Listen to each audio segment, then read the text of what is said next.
शुरू से अखिलेश यादव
पीछे से कर दो, पीछे से।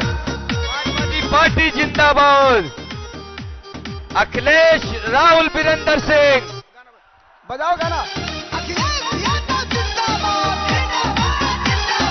दोनों हाथ उठाइए, जोरदार तालियां बजाकर स्वागत करिए अपने नेता, देश के नेता अखिलेश यादव का। जोरदार तालियां, जोरदार। नेताजी के लाल समाजवादी परिवेश का, नेताजी के लाल समाजवादी परिवेश का, नेताजी के लाल समाजवादी परिवेश का।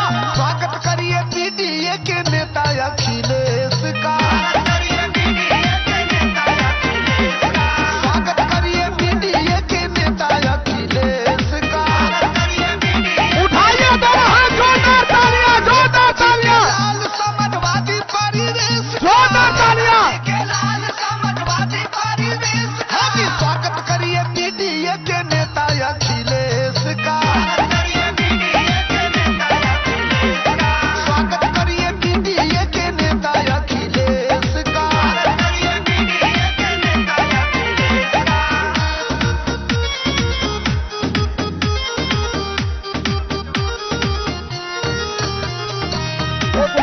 उठाइए दोनों हाथ नौजवानों, जोरदार तालियां। भारत का भविष्य पीडीए का सर्वमान्य नेता अखिलेश यादव जी के लिए फिर से जोरदार तालियां होनी चाहिए। भारत का भविष्य आदरणीय अखिलेश यादव जी के लिए। पुत्र नेता केवल एक है मुलायम, चेहरे पे हंसी और कृष्ण वाला भेष का, चेहरे पे हंसी और कृष्ण वाला भेष का, चेहरे पे हंसी और कृष्ण वाला भेष का। स्वागत करिए पीडीए के नेता अखिलेश का। स्वागत करिए पीडीए के नेता अखिलेश का। पत्रकारों पर डिस्टर्ब मत करिए, आप लोग पीछे से, पीछे के लोग दबाव मत बनाइए पत्रकार लोगों पे, थोड़ा दबाव ना, सीधे पीछे रहिए। बंद करिए गाना 1 मिनट। ये साथी जो ऊपर चढ़े हुए हैं, साथी आपसे अपील है, गलत बात है, ऐसा मत करिए, व्यवस्था बनाए रखिए, आपका मंच है। अब आपके बीच में माननीय महबूब, एक बार फिर से दोनों हाथ ऊपर उठाकर भारत के भविष्य आदरणीय अखिलेश यादव जी का स्वागत करिए, तालियां बजाकर। तालियां होनी चाहिए, जोरदार तालियां। देश का नेता आज कैसा हो। विशाल जनसभा की अध्यक्षता करने के लिए मैं पूर्व मंत्री माननीय सुरेंद्र पटेल जी के नाम का प्रस्ताव करता हूं। मैं आपके बातों का समर्थन करता हूं। मंच पर उपस्थित पार्टी के हमारे राष्ट्रीय अध्यक्ष श्री अखिलेश यादव जी, जनपद चंदौली के इंडिया गठबंधन के, अब मैं पूर्व मंत्री बड़े भाई ओम प्रकाश सिंह जी से अपील करूंगा कि 2 मिनट में सभा को संबोधित करने की कृपा करें। माननीय ओम प्रकाश सिंह जी।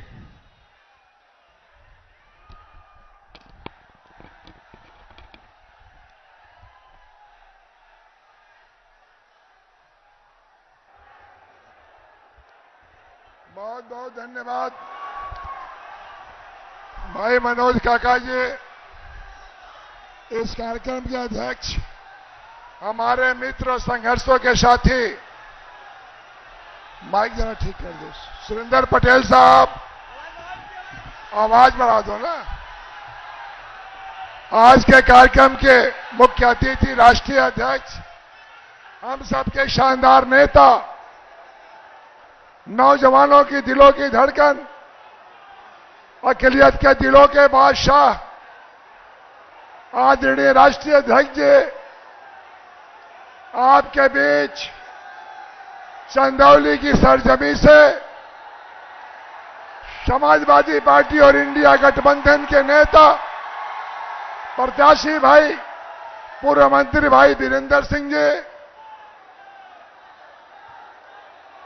विधानसभा अध्यक्ष, जिला अध्यक्ष सत्यनारायण राजभर साहब, हमारे विधायक और मित्र प्रभु नारायण सिंह जी, सुजीत यादव लक्कड़ साहब जिला जज वाराणसी, मनोज सिंह डब्लू पूर्व विधायक, मनोज सिंह काका, चंद्रशेखर यादव जी, जितेंद्र सिंह जी, पूनम शंकर जी, राम कैलाशनाथ यादव जी, जो पूर्व सांसद हमारा मित्र भाई आशुतोष सिन्हा साहब, हम सबके एमएलसी लाल बिहारी यादव जी एमएलसी, शिवशंकर यादव जी, शमद अंसारी साहब, मंच पर बैठे हमारे नेता आदरणीय शिव कुमार सिंह जी, एमएलसी अरविंद सिंह जी, गाजीपुर के पूर्व एमएलसी सिंह साहब, मंच भाई शिवशंकर यादव जी, मंच पर बैठे हमारे तमाम नेतागण, मंत्री के दर्जा प्राप्त भाई संतोष यादव जी, जिनके कानों तक मेरी आवाज और गूंज पहुंचती हो, चंदौली के नौजवानों, पत्रकार साथियों, 2 मिनट में अपनी बात खत्म करते हुए इस उम्मीद और भरोसा के साथ आपके बीच आने का काम किया हूं कि एक बात याद रखना, चंदौली की सरजमी समाजवादियों की सरजमी रही है। चंदौली की सरजमी शहादत और संघर्षों की सरजमी रही है। चंदौली की खूबी है, किसी का इतिहास ठीक तो भूगोल गायब, किसी का भूगोल ठीक तो इतिहास गायब, लेकिन चंदौली के लोगों, आपका इतिहास भी शानदार है और भूगोल भी शानदार है। इसलिए हमारे नेता आदरणीय राष्ट्रीय अध्यक्ष जी आपके बीच आए हैं, हम भी बड़ी उम्मीद से आए हैं। मैं आपका पड़ोसी हूं, कई ऐसा गांव नहीं जहां चंदौली के लोग से मेरा मिलन और रिश्ता न रहा हो। बड़ी उम्मीद के साथ अपनी बात खत्म कर रहा हूं कि बुरे दिन में 2 ही लोग याद किए जाते हैं, हित नहीं तो मित्र। इसलिए जो रिश्ता लगता हो, आप उस रिश्ते की कसम खाकर इतना ही कहूंगा कि नौजवानों, जो आपके मन के अंदर की जवानी है, राष्ट्रीय अध्यक्ष जी कह रहे थे कि नौजवान जैसे लगता है कि इस बार बिना सत्ता परिवर्तन को मानेगा नहीं। इन्हीं बातों के साथ मैं पुनः अपनी बात खत्म करते हुए इतना ही उम्मीद करता हूं, हे चंदौली के नौजवानों, हे चंदौली के नौनिहालों, हे बुजुर्गों, हे माताओं बहनों, इस बार इतनी बड़ी कतार लगा देना कि भारत सरकार की ईवीएम मशीन भले कम हो जाए, चंदौली के नौजवानों की कतार कम ना हो। इन्हीं बातों के साथ मैं अपनी बात खत्म करता हूं। जय हिंद, जय समाजवाद। अब मैं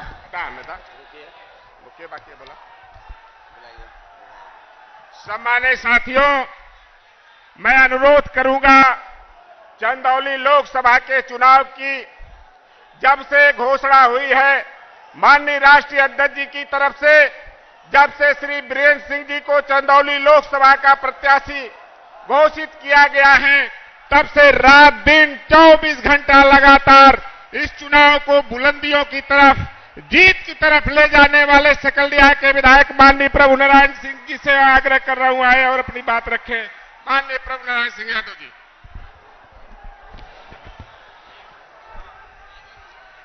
माननीय अध्यक्ष जी, हम लोगों के बीच में गरीबों, किसानों, नौजवानों के रहनुमा परम आदरणीय माननीय राष्ट्रीय अध्यक्ष जी, इंडिया गठबंधन के प्रत्याशी पूर्व मंत्री आदरणीय वीरेंद्र सिंह जी, पूर्व मंत्री माननीय विधायक ओम प्रकाश सिंह जी, पूर्व मंत्री पूर्व सांसद आदरणीय कैलाशनाथ सिंह यादव जी, लाल बिहारी यादव जी, विधान परिषद के सदस्य आशुतोष सिन्हा जी, मंच पर बैठे सभी सम्मानित नेतागण, सामने बैठे हम लोगों के भाग्य विधाता, सम्मानित बुजुर्गों, नौजवान दोस्तों, माताओं एवं बहनों, सर्वप्रथम कुछ कहने से पहले जहां हम माननीय राष्ट्रीय अध्यक्ष जी का स्वयं आपकी तरफ से स्वागत अभिनंदन करते हैं, वहीं आप इतनी भारी तादाद में यहां आए हो, आपका बहुत बहुत धन्यवाद करता हूं, बहुत बहुत बधाई देता हूं। साथ ही साथ माननीय राष्ट्रीय अध्यक्ष जी को यह भरोसा विश्वास दिलाना चाहता हूं कि आज ये भीड़ सबूत के तौर पर आपके बीच में आई है। आपने जो इंडिया गठबंधन के प्रत्याशी भाई वीरेंद्र सिंह जी को उतारा है, अपना आशीर्वाद दिया है, उनको लाखों वोटों से जिताकर आपका मान सम्मान बढ़ाने का काम करने जा रही है। मैं इन्हीं बातों के साथ आप सबका स्वागत और धन्यवाद करते हुए माननीय राष्ट्रीय अध्यक्ष जी का बहुत बहुत अभिनंदन स्वागत करते हुए अपनी वाणी को विराम देता हूं। धन्यवाद। जय भीम, जय भारत, जय समाजवाद। धन्यवाद। बिना देर किए लगातार चंदौली की जनता के दिलों में बस जाने वाले चंदौली लोकसभा के इंडिया गठबंधन और समाजवादी पार्टी के प्रत्याशी पूर्व मंत्री आदरणीय वीरेंद्र सिंह जी को मैं आमंत्रित करना चाह रहा हूं। अच्छा, इससे पहले जिनकी विरासत चंदौली के लोगों ने, जिनके पूर्वजों ने चंदौली का सम्मान किया, रोजी रोटी का इंतजाम किया, चंदौली की तरक्की में एक एक नाम जिनका लिखा है, उन परिवार से मैं बुलाना चाहता हूं आदरणीय राजेशपति त्रिपाठी जी, पूर्व एमएलसी, जो पंडित कमलापति त्रिपाठी जी के परिवार।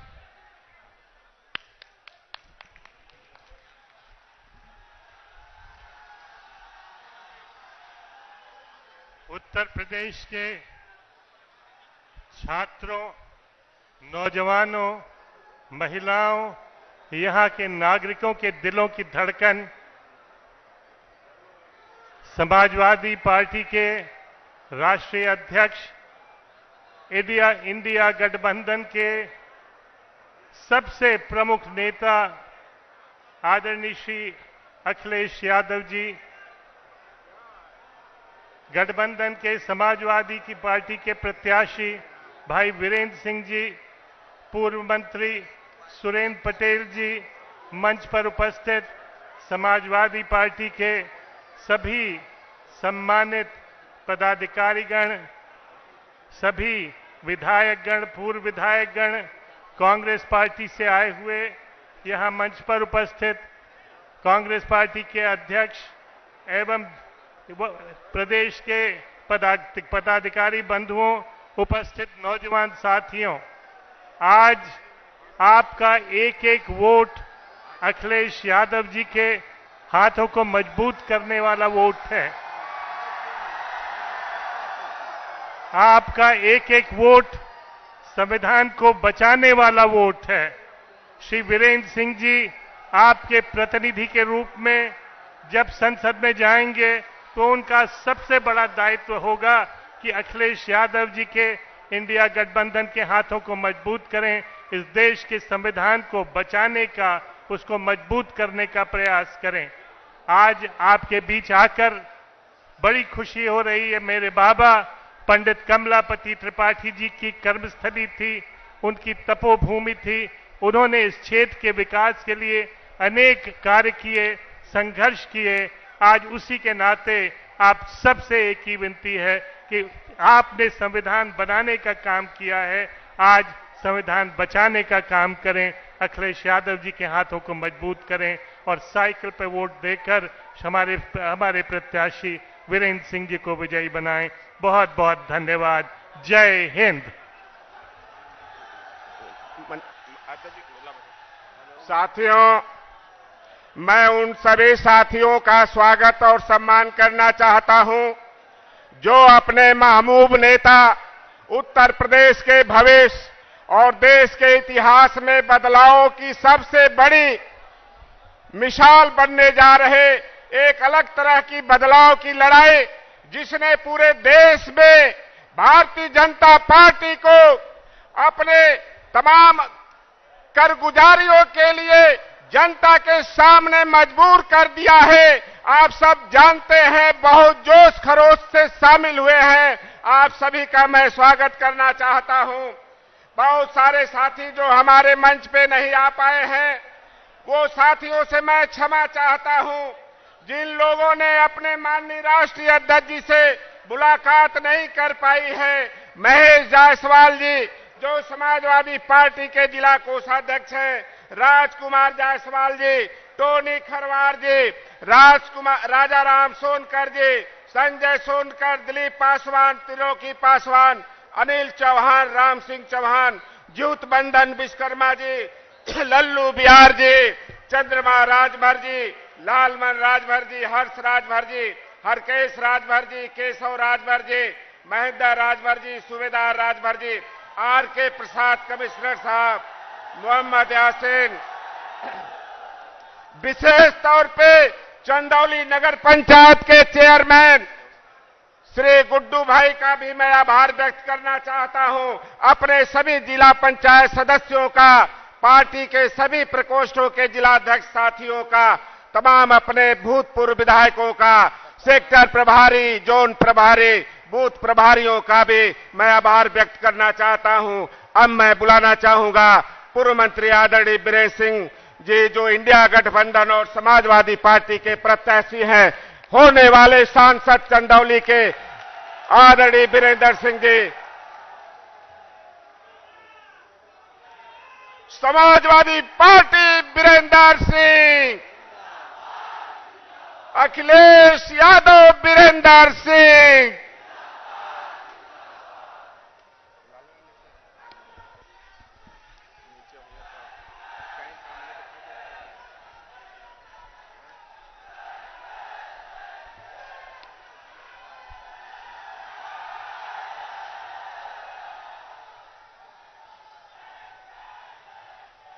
आज के चंदौली के इस शहीदी धरती पर समाजवादी पार्टी के राष्ट्रीय अध्यक्ष का हम चंदौली के तमाम अपने साथियों के साथ हार्दिक स्वागत और अभिनंदन करता हूं। साथियों, ये धरती शहीदी धरती रही है। देश के लड़ाइयों में अंग्रेजों से लड़ते हुए चंदौली के लोगों ने अपनी जान तक कुर्बान की है। ये पंडित कमलापति त्रिपाठी जी की धरती रही है, ये लोहिया जी की धरती रही है। साथियों, मैं यहां के एक एक वासियों का, चंदौली के तमाम नौजवानों का मैं तहे दिल से सर झुका करके हार्दिक स्वागत और अभिनंदन करता हूं। साथियों, मंच पर आसीन हम लोगों के साथी विधायक पूर्व मंत्री आदरणीय ओम प्रकाश जी, पंडित कमलापति त्रिपाठी जी के पुत्र आदरणीय राजेश पति त्रिपाठी जी, लगातार 3 महीने से एक सारथी की भांति हमारे साथ चल रहे आदरणीय लोकप्रिय विधायक श्री प्रभु नारायण यादव जी, नौजवान नेता हमारे सैयद राजा के पूर्व विधायक भाई मनोज डबलू जी, मुगल सराय के हमारे युवा प्रत्याशी रहे भाई चंद्रशेखर जी, जिनके नेतृत्व में आज हम लोकसभा का चुनाव लड़ रहे हैं। हम लोगों के जिलाध्यक्ष आदरणीय श्री सत्यराय राजभर जी, मंच पर इस लोकसभा के प्रभारी आदरणीय श्री सुरेंद्र पटेल जी, पूर्व विधायक, पूर्व मंत्री, सेवापुरी मंच पर बैठे हुए हमारे जिला अध्यक्ष वाराणसी भाई सुजीत कुमार लक्कड़ जी, हमारे तमाम साथीगण एमएलसी सिन्हा जी और वीरेंद्र बिंद जी जो बिंद समाज से आते हैं, लालता बिहार जी, हमारे कैप्टन सत्यनारायण प्रजापति जी, हमारे मंच पर बैठे हुए कांग्रेस के नेता भाई देवेंद्र मुन्ना जी और तमाम मंच पर बैठे हुए हमारे साथीगण और दूर दूर से हमारे विधानसभा अध्यक्ष मुगल सराय विधानसभा अध्यक्ष, हमारे सैयद राजा विधानसभा अध्यक्ष चंदौली के, हमारे मुगल सराय के, साथ ही साथ अजगरा के सम्मानित विधानसभा अध्यक्ष भाई बाबूलाल यादव, चिरई गांव शिवपुर के हमारे विधानसभा अध्यक्ष अक्षय कुमार बबलू जी के नेतृत्व में तमाम हमारे समाजवादी साथी आए हैं। मैं इस मंच के माध्यम से सबका स्वागत और अभिनंदन करता हूं। साथियों, ये लड़ाई विचारधाराओं की लड़ाई है। एक तरफ वे लोग हैं जो इतने सालों से जो हमारी गीता है, जो हमारी ग्रंथ है, हमारे लोगों को जो मजबूती प्रदान करती है, वो इस संविधान को बदलने वाले लोग हैं। और दूसरी तरफ आपके मंच पर बैठे हुए इंडिया गठबंधन के साथी हैं, जो हमारे राष्ट्रीय अध्यक्ष जी के नेतृत्व में इस संविधान को बदलने से बचाने के लिए इस लड़ाई को लड़ रहे हैं। साथियों, लगभग 3 महीने से एक तरफ हम लोग गांव-गांव, किसानों मड़ई जाकर के गरीबों से गले लगा करके मिल रहे हैं। दूसरी तरफ वो सामंतवादी ताकतें बड़े लोगों के घर पर रुक करके अपने कारिंदों के जरिए जिस तरीके से बुला करके गरीबों से बात करते हैं, उनके गुंडों, उनके द्वारा तैनात लठैतों, उन साथियों के द्वारा जो मतदाताओं को सामंतों की तरीके से जो पहले राजा महाराजा करते थे, उस तरीके से बुला करके बात करते हैं। वो गुंडों के और धनबल के आधार पर हमारे लोकसभा क्षेत्र के गरीब जनता को चुनौती दे रहे हैं।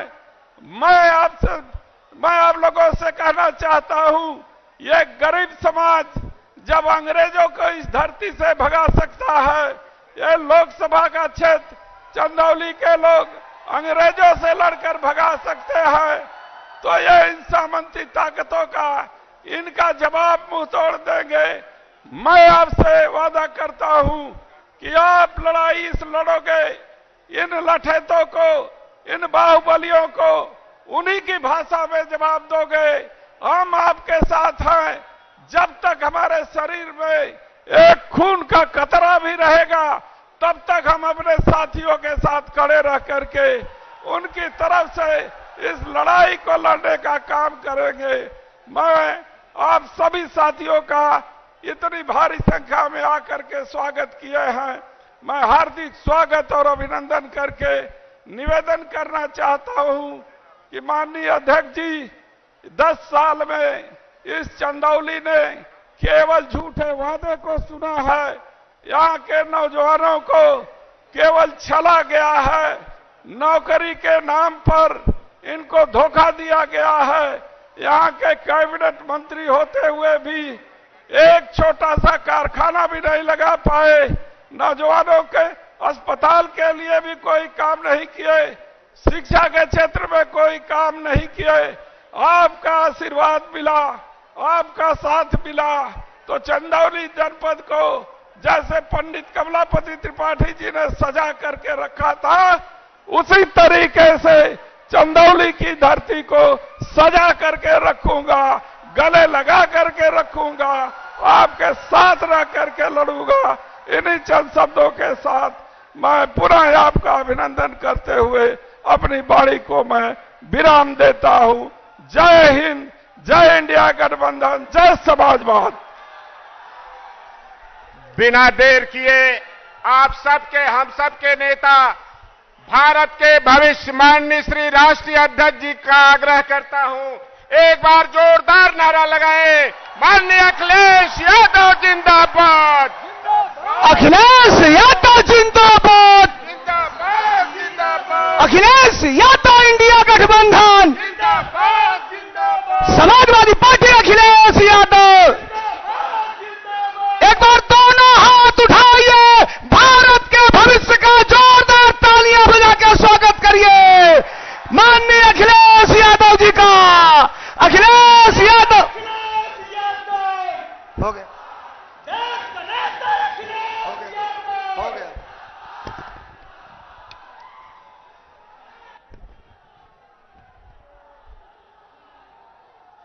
समाजवादी पार्टी और इंडिया गठबंधन के हमारे प्रत्याशी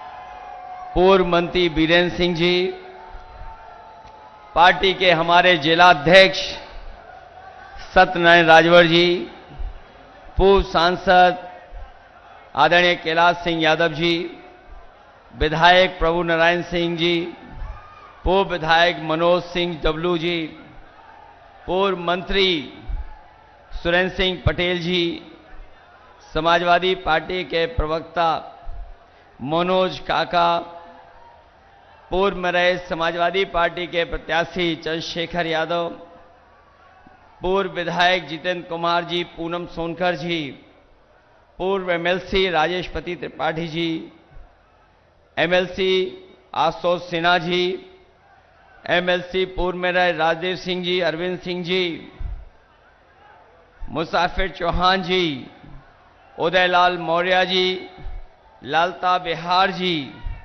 और कई दल जिनके नेता मंच पर हैं, समाजवादी पार्टी के सभी हमारे नेता पदाधिकारी, इंडिया गठबंधन के, कांग्रेस पार्टी के सहयोगी, उनके संगठन के लोग, अनिल पासवान जी, इंडिया गठबंधन की मदद करने वाले संतोष पाठक जी, धर्मेंद्र तिवारी जी, संजय मौर्य जी, शंभुनाथ जी, देवेंद्र प्रताप सिंह जी मुन्ना और बड़ी संख्या में इंडिया गठबंधन के सभी हमारे नेता, सहयोगी, साथी, पदाधिकारी और इस चुनावी जनसभा में उपस्थित हमारे सभी आदरणीय बुजुर्ग, किसान भाई, बड़ी संख्या में नौजवान साथी, माताएं, बहनें और पत्रकार बंधुओं,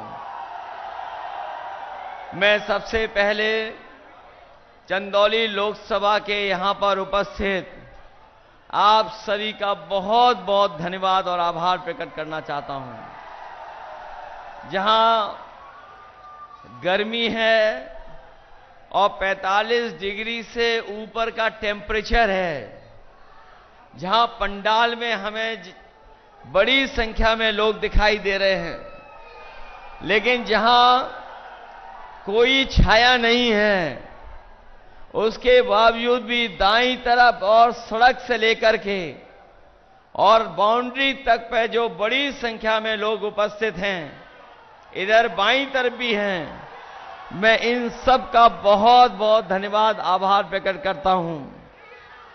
मैं देख रहा हूं जब से चुनाव पूर्वांचल की तरफ आया है, जो पश्चिम से हवा चली थी, इधर पूर्वांचल के लोगों ने मन बना लिया है कि जो इंडिया गठबंधन के लोग हैं, इनका तो साथ देना ही देना है। वहीं भारतीय जनता पार्टी ने पिछले 10 साल से जो लगातार धोखा देने का काम किया है, उनका सफाया करने का काम करेंगे।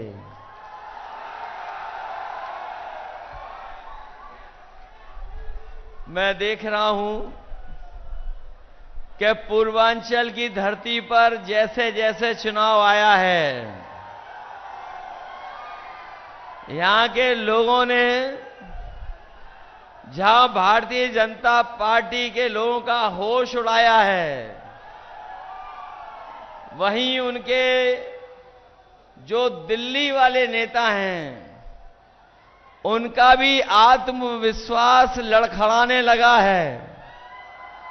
और न केवल उनका आत्मविश्वास लड़खड़ाया है, बल्कि जो भाषा का इस्तेमाल कर रहे हैं या जो उनकी जबान से निकल रहा है, कहीं न कहीं वो लड़खड़ाते हुए अपने भाषण में नजर आ रहे हैं।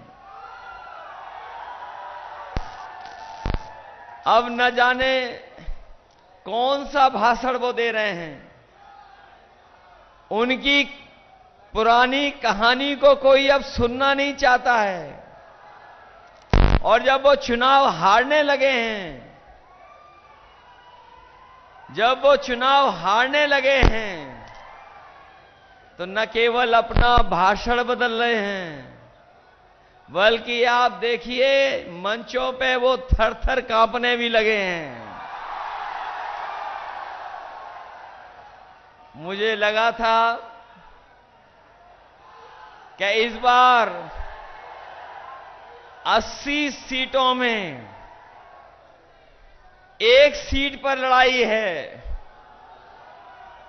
लेकिन जब से बनारस और आसपास चुनाव में देख रहा हूं, जो माहौल दिखाई दे रहा है, इस बार बीजेपी के हाथ से 80 की 80 सीटें जाने वाली हैं।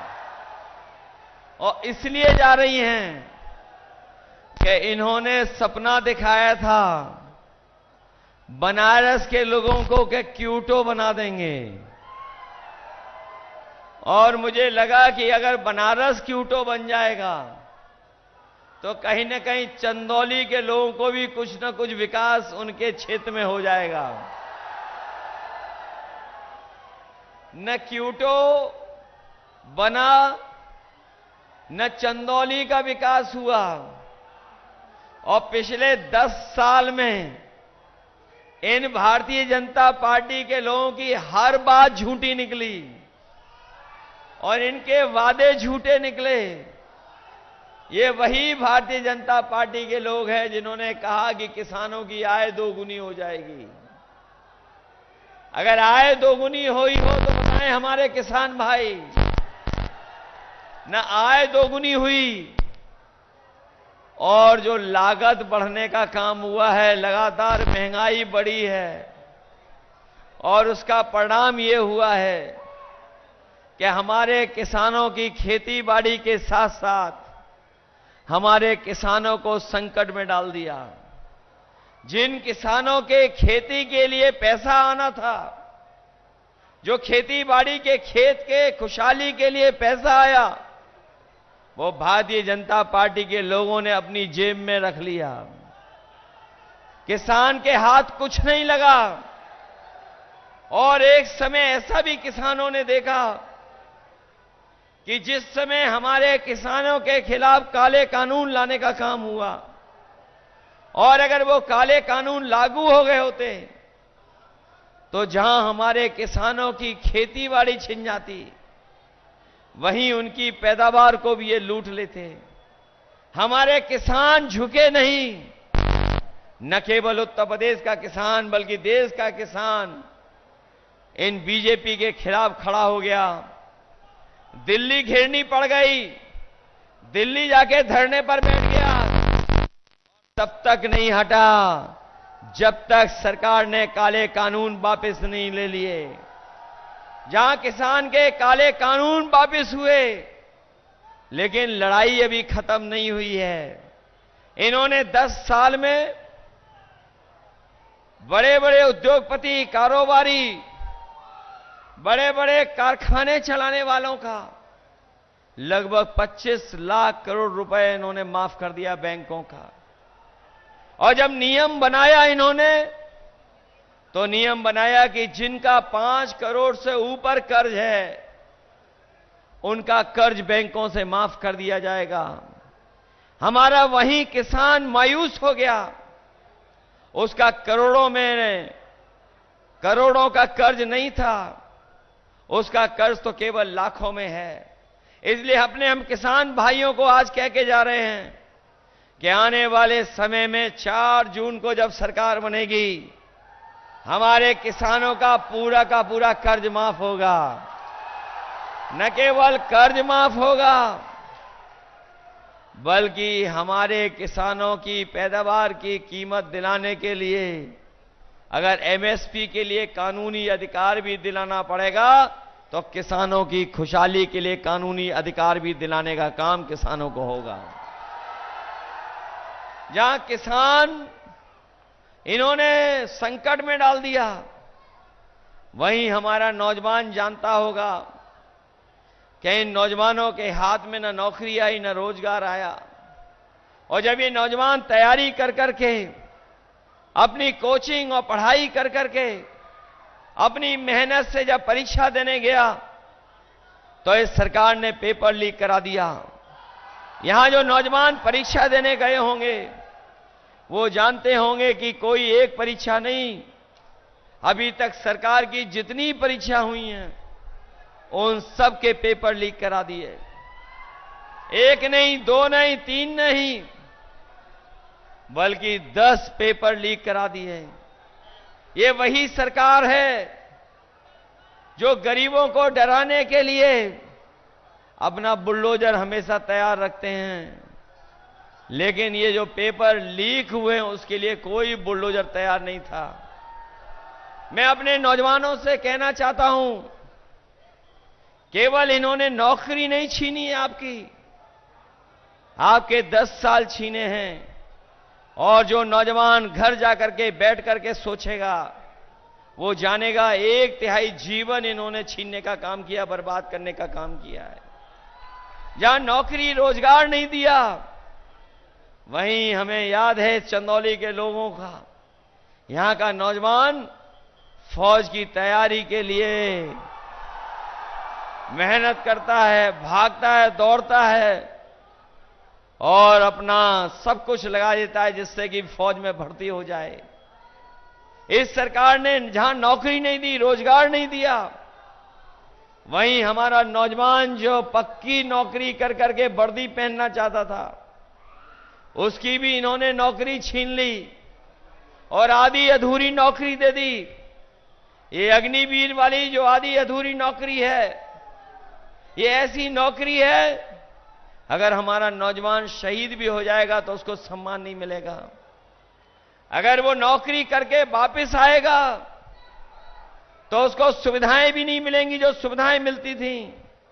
इसलिए अपने नौजवानों को हम भरोसा दिला के जा रहे हैं कि ये आधी अधूरी नौकरी जो अग्निवीर की है, हम समाजवादी लोग, इंडिया गठबंधन के लोग कभी स्वीकार नहीं कर सकते हैं। जब भी सरकार बनेगी 4 जून के बाद, इस अग्निवीर व्यवस्था को हमेशा के लिए खत्म कर देंगे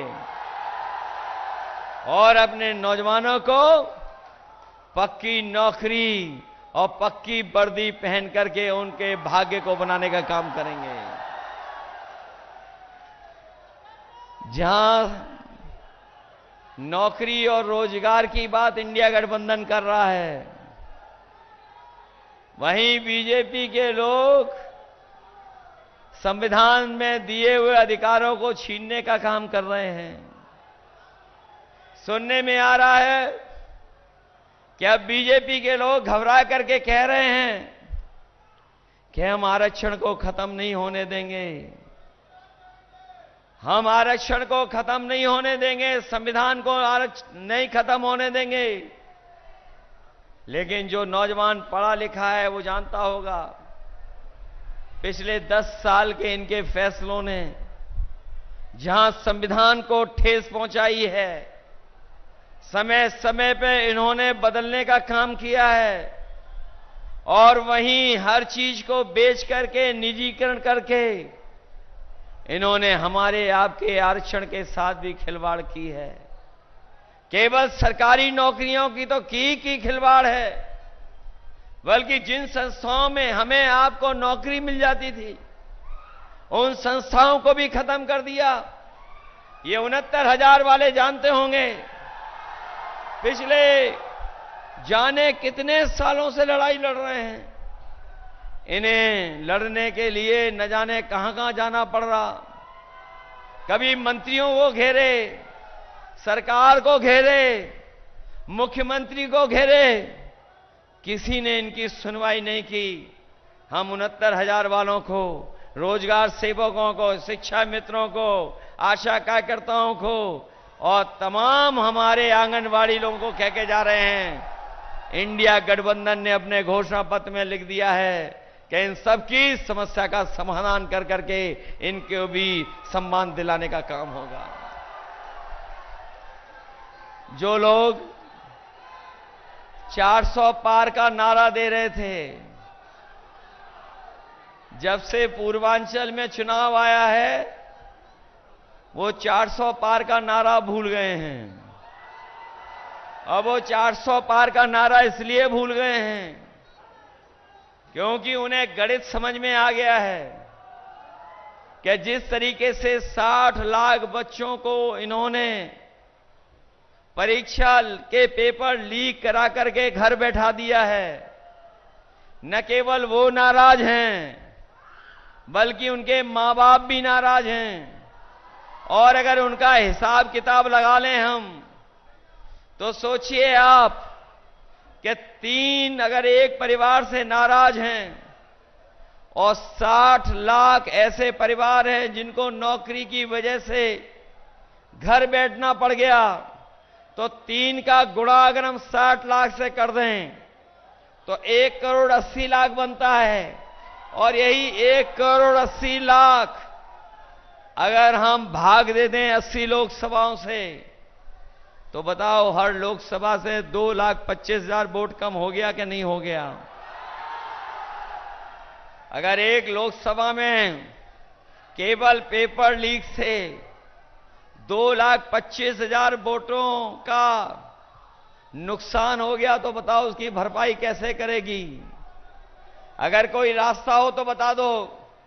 और जो लोग 400 पार के नारे को ठीक से समझे होंगे, ये 400 सीटें नहीं जीतना चाहते थे, ये 400 के बाद जितनी सीटें उतना जीतना चाहते थे। तो अगर 543 में बीजेपी का अगर नारा हम सही मान लें कि 400 पार जीतेंगे, तो बताओ 543 में 400 पार कितनी सीटें हैं? 143। लेकिन जो देश का माहौल है वो ये बता रहा है कि ये 140 करोड़ की जनता इनको 140 सीटों के लिए भी तरसा देगी। इन्होंने जहां किसान नौजवानों को संकट में डाल दिया, वहीं जितनी भी योजनाएं समाजवादी सरकार में चल रही थीं, उन योजनाओं को बर्बाद कर दिया।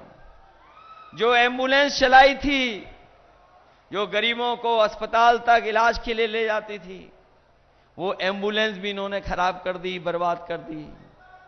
और पुलिस को लेकर के जो व्यवस्था बनाई थी, जो 100 नंबर दी थी, इन्होंने नाम बदल करके, नंबर बदल करके 112 कर दिया। और जब से सरकार ने 100 से 112 किया है,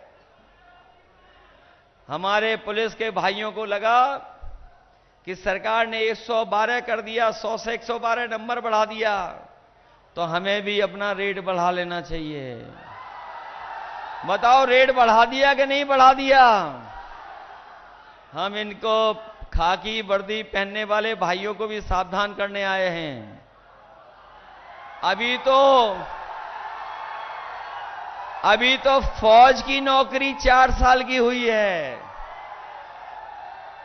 अगर बीजेपी वाले आ गए तो हमारे खाकी वर्दी पहनने वालों की भी नौकरी 3 साल की कर देंगे।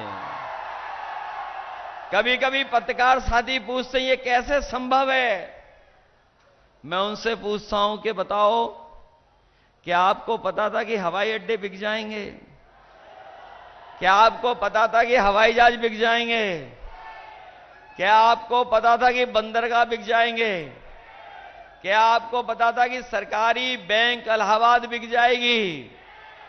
क्या आपको पता था कि सरकारी नौकरी मानदे पे चली जाएंगी, आउटसोर्स हो जाएंगी? क्या आपको पता था कि जीएसटी लगने से महंगाई बढ़ जाएगी? क्या आपको पता था कि आधी रात को नोटबंदी हो जाएगी, नोट बंद हो जाएंगे? अगर आपको ये नहीं पता था तो देख लेना, बीजेपी वाले आ गए तो अभी तो फौज की नौकरी 4 साल की है, हमारे खाकी वर्दी पहनने वालों की भी नौकरी 3 साल की कर देंगे। बताओ, इस सरकार में बोरी से चोरी हो गई कि नहीं हो गई? पहले 5 किलो की और फिर 5 किलो की, अब कितने की चोरी हो गई? कभी मैं सोचता हूं ये चोरी कहां से सीख करके आए हैं। जो लोग जानते होंगे, बाजार में गए होंगे, कभी उन्होंने पार्ले जी का बिस्किट पैकेट खरीदा होगा। सोचिए, पहले पार्ले जी का बिस्किट पैकेट कितना बड़ा आता था, और जैसे जैसे महंगाई बढ़ी और उन्होंने मुनाफा कमाना शुरू किया तो बताओ पैकेट कितना छोटा हो गया। आजकल कितने बिस्किट का पैकेट आ रहा है, और ये बीजेपी वाले आ गए तो एक बिस्किट वाला पैकेट आएगा, सावधान रहना आप लोग। याद कीजिए, डीजल पेट्रोल की कीमत क्या थी? क्या कीमत थी डीजल पेट्रोल की? गैस सिलेंडर की कीमत क्या थी? और हमारे नौजवान कभी कभी सपना देखते हैं मोटरसाइकिल का, कि उनके पास भी मोटरसाइकिल हो। तो पहले बताओ, मोटरसाइकिल कितने रुपए की आती थी और आज कितने रुपए की आ रही है? 1 लाख की हो गई कि नहीं हो गई?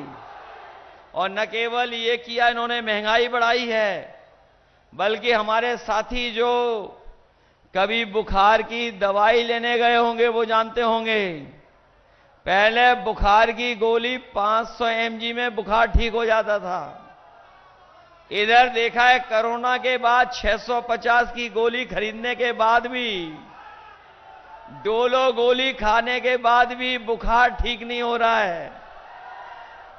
बताओ, ये हो गया कि नहीं हो गया? दवाइयां महंगी हो गई कि नहीं हो गई? और याद करिए, जब 2022 में ये लोग आए थे तो आपको हमें राशन में क्या क्या दे रहे थे? राशन में दे रहे थे, दाल दे रहे थे, चना दे रहे थे, रिफाइंड तेल भी दे रहे थे, नमक भी दे रहे थे। बताओ, हमारे गरीबों को राशन में आज क्या दे रहे हैं? राशन की गुणवत्ता को बर्बाद कर दिया है। इसलिए अपने गरीब भाइयों को कह के जा रहे हैं कि जहां राशन की इन्होंने गुणवत्ता को खराब किया है, राशन की मात्रा भी कम कर दी है, आने वाले समय में समाजवादी सरकार और इंडिया गठबंधन के लोग आने वाले हैं, हम अपने गरीबों के राशन की मात्रा भी बढ़ाएंगे। और जिस तरीके से संपन्न लोग बाजार से पैकेट का आटा खरीद करके खाते हैं, जो गुणवत्ता में भी बेहतर है, पौष्टिक भी है, तो अपने गरीबों को राशन के साथ साथ जो राशन की गुणवत्ता अच्छी होगी, मात्रा बढ़ाएंगे, जिससे भरपेट हमारे गरीब खाना खा लें। और वहीं उन्हें पैकेट के आटा के साथ साथ डाटा भी फ्री देने का काम हम लोग करेंगे। जहां पौष्टिक आटा हमारे गरीबों का स्वास्थ्य बेहतर रखेगा और डाटा उन्हें आगे बढ़ने में मदद करेगा, पढ़ाई से लेकर के नौकरी ढूंढने में और अपनी जानकारी हासिल करने में मदद करने का काम करेगा। इसलिए साथियों, ये चुनाव जहां हमारे आपके भविष्य का है, वहीं ये चुनाव आने वाली पीढ़ी के भविष्य का भी है।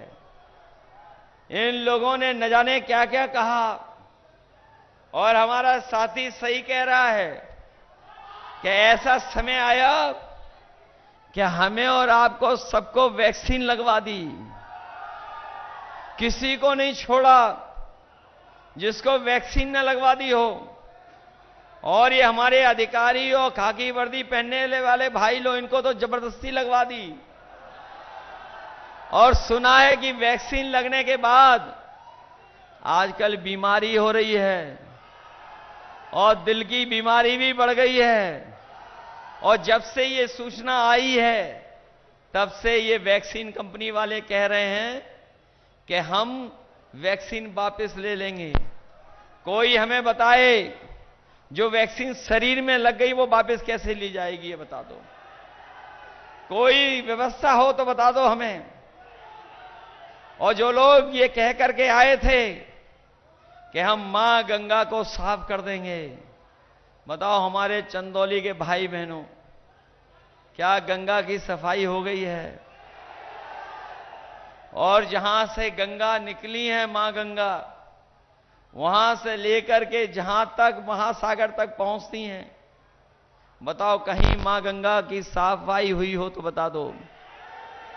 गंगा का पानी तो साफ नहीं हुआ, लेकिन जो बजट आया था वो पूरा का पूरा इन्होंने साफ कर दिया। बताओ साफ हो गया कि नहीं हो गया बजट?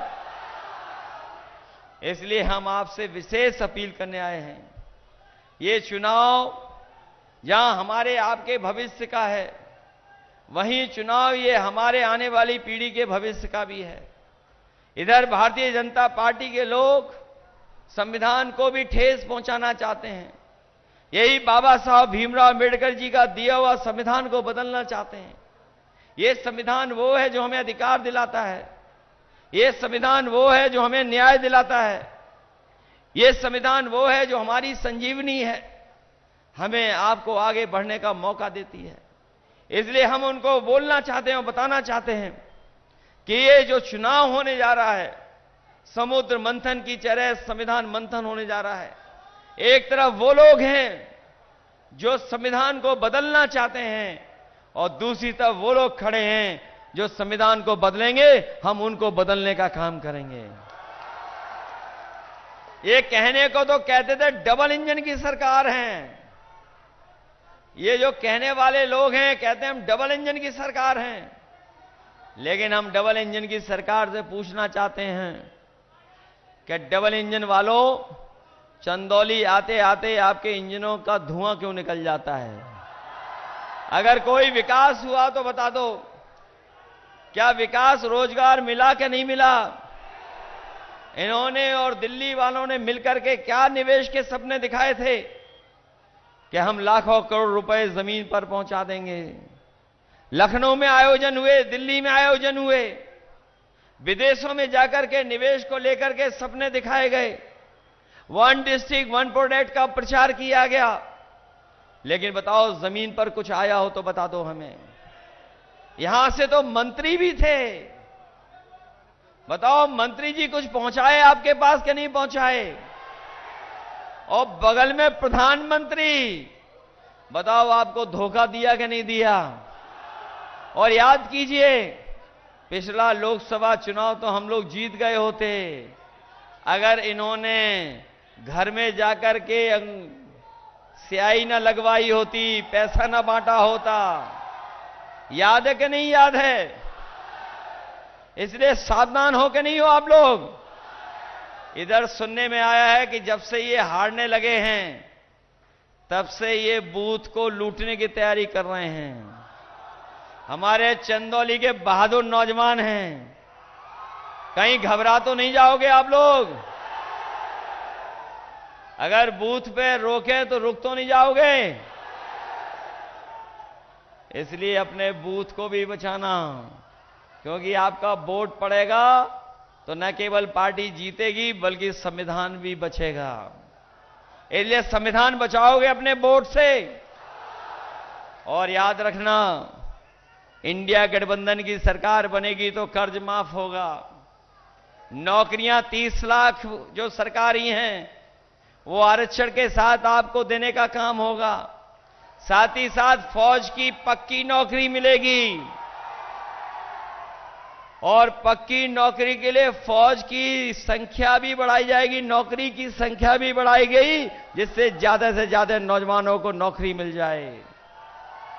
और वहीं अपनी बेटियों के लिए जो हम लोग विद्याधन देते थे, समाजवादी पेंशन देते थे, इस बार इंडिया गठबंधन ने तय किया है कि अपने गरीब परिवार की माताओं बहनों को 1 लाख रुपए उनके अकाउंट में देकर के लखपति बनाने का काम करेंगे।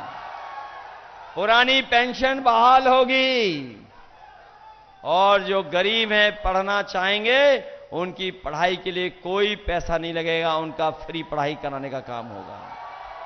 इसलिए मदद करिए आप लोग। और ये सीट तो ऐसी है जहां लखनऊ और दिल्ली वाले पहले ही जान गए कि समाजवादी लोग जीतने जा रहे हैं, इसलिए जिताओगे आप लोग।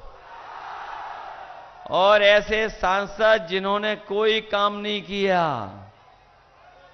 उनके लिए हमें एक गाना मिल गया है दिल्ली से।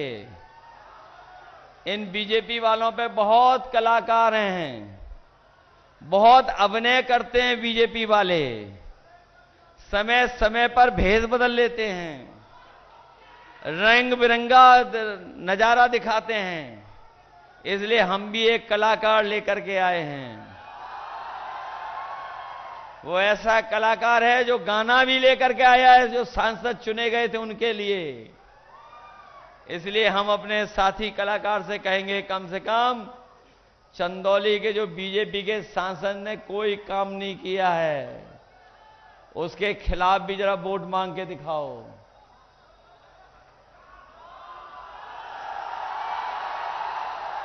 गाना लगाइए, इनका गाना कहां है?